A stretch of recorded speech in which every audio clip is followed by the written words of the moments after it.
Well, good morning. As President Obama said last night, Osama bin Laden is dead, and justice has been done. And today I want to say a few words about what this means for our efforts going forward. First, I want to offer my thoughts and prayers to the thousands of families whose loved ones were killed in Osama bin Laden's campaign of terror and violence, from the embassy bombings in Africa to the strike on the USS Cole to the attacks of September 11th, 2001, and so many more. These were not just attacks against Americans, although we suffered grievous losses. These were attacks against the whole world. In London and Madrid, Bali, Istanbul, and many other places, innocent people, most of them Muslims, were targeted in markets and mosques, in subway stations, and on airplanes. Each attack motivated by a violent ideology that holds no value for human life or regard for human dignity. I know that nothing can make up for the loss of the victims or fill the voids they left, but I hope their families can now find some comfort in the fact that justice has been served. Second, I want to join the President in honoring the courage and commitment of the brave men and women who serve our country and have worked tirelessly and relentlessly for more than a decade to track down and bring Osama bin Laden, this terrorist, to justice. From our troops and our intelligence experts to our diplomats and our law enforcement officials, this has been a broad, deep, very impressive effort. Here at the State Department, we have worked to forge a worldwide anti-terror network. We have drawn together the effort and energy of friends, partners, and allies on every continent. Our partnerships, including our close cooperation with Pakistan, have helped put unprecedented pressure on al-Qaeda and its leadership. Continued cooperation will be just as important in the days ahead, because even as we mark this milestone, we should not forget that the battle to stop al-Qaeda and its syndicate of terror will not end with the death of bin Laden.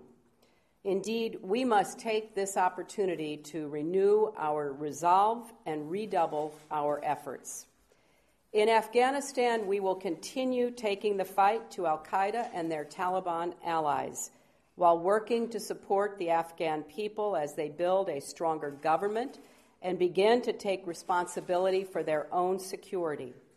We are implementing the strategy for transition approved by NATO at the summit in Lisbon, and we are supporting an Afghan-led political process that seeks to isolate al-Qaeda and end the insurgency.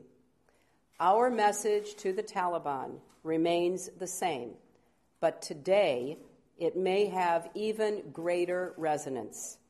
You cannot wait us out.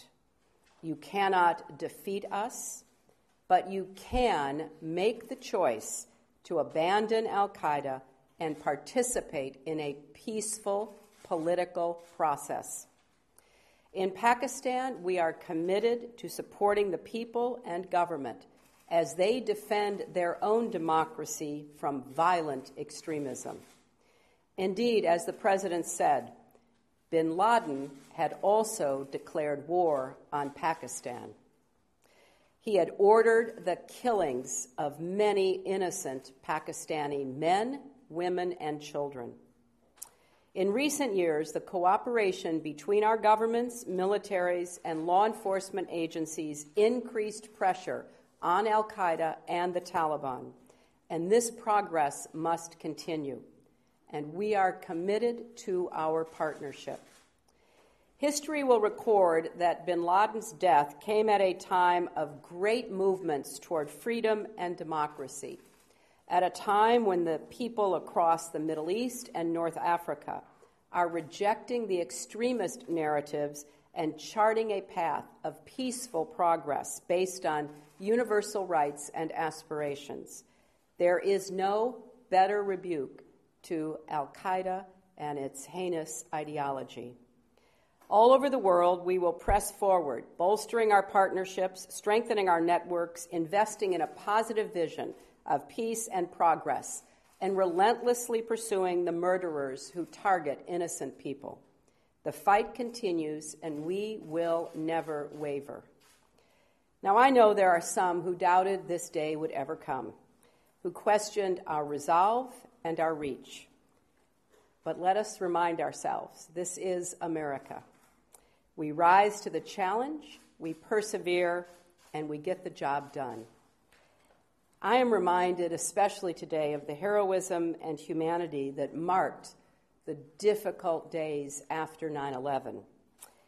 In New York, where I was a senator, our community was devastated, but we pulled through. 10 years later, that American spirit remains as powerful as ever, and it will continue to prevail.